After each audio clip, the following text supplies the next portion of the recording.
A warm greetings and welcome to Law and Life. I'm Shashank Mishra, host present with eminent senior advocate of Supreme Court of India, Subodh Markandeji. This channel is an initiative by senior counsel to share his experience on legal problems in India, social issues, laws, statutes, and political history of India and others. On that note, the topic of today is Right parish due to undue delay. My first question is there any recent case on the principle delay defeat both right as well as the remedy? Yes, I think recently the Supreme Court reiterated this adage in a recent case called Union of India versus Citibank. It's civil appeal number 9337 of 2010, decided as recently as 24th of August 2022. It's a judgment of two-judge bench uh, consisting of Justices B.R. Gawai and S. Narasimha. The judgment was written by Justice Gawai. Actually, what exactly has been held is twofold, namely that number one, where no period is prescribed by the statute, the proceedings uh, should be initiated within a reasonable time. And secondly, what exactly is the reasonable time depends upon the facts and circumstances of each case. Sir, can you please tell us more about this case? Just to understand the context, let us see facts in little more detail. Uh, this is a case of alleged contravention of the provisions of Section 8, 64, and 75 of the Foreign Exchange Regulation Act 1973. It's now repealed. So there were two foreign banks, that is the Citibank and the Standard Chartered Bank. So facts of the Citibank are narrated in some detail in the judgment. From the judgment, it appears that undisputedly all banks, whether foreign or Indian, in their capacity as the authorized dealers of foreign exchange, are under a duty to ensure that all cash deposits made by the non-resident Indians, NRIs, into non-resident external account have to be made by the account holders themselves personally.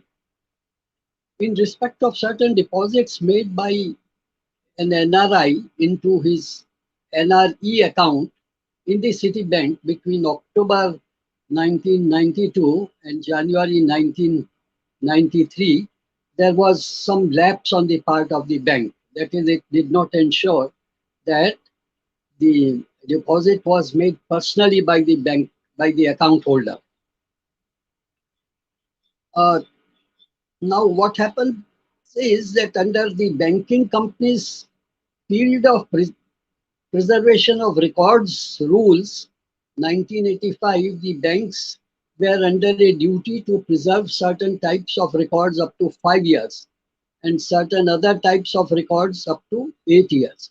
In other words, the banks were not obliged to preserve any records beyond 8 years. So, what happens is that the adjudicating officer issues show cause notices to the banks on 2nd February 2002 and fixed 25th February 2002 as the date of reply. Now this is almost after 10 years since the alleged lapse happened. And second thing to note is that after 8 years, the banks are not obliged to keep any uh, of the records. So these notices were challenged in writ proceedings before the Delhi High Court, before a learned single judge. So the learned single judge allowed the writ petitions and quashed the notices on the grounds of undue delay of 10 years and non-availability of the records to verify the allegations contained in the show cause notice, as the records must have been destroyed by the bank as per the aforesaid banking company's period of preservation of record rules 1985. But the Union of India carried letters patent appeal to the division bench. This is equivalent to what are called, writ appeals in our South Indian high courts. Uh, so the appeals, the letters patent appeals were also dismissed. Consequently, appeals by special leave arose in the Supreme Court on behalf of the Union of India.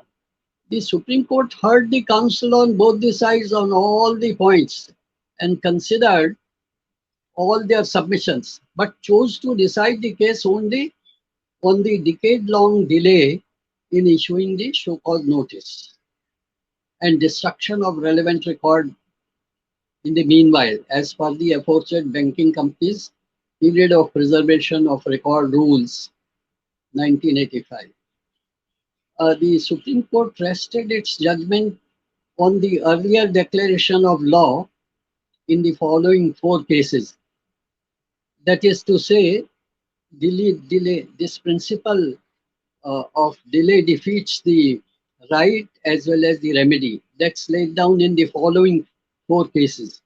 First is State of Gujarat versus Patil Raghav Natha, as far back as 1969, 2 SCC 187. The second case is State of Madhya Pradesh versus Beni Singh, 1990, supplement SCC 738. The third case is Government of India versus Citadel Fine Pharmaceuticals, 1989, 3 SCC 483. And last case is Muhammad Kabi, Muhammad Amin versus Fatima Bai, 1997, 6 SCC, page 71, and held. So I'm quoting. Whenever the proceedings are required to be initiated within a particular period, the same must be taken within that period. However, where no such period has been provided in the statute, the authorities are required to initiate the said proceedings within a reasonable period.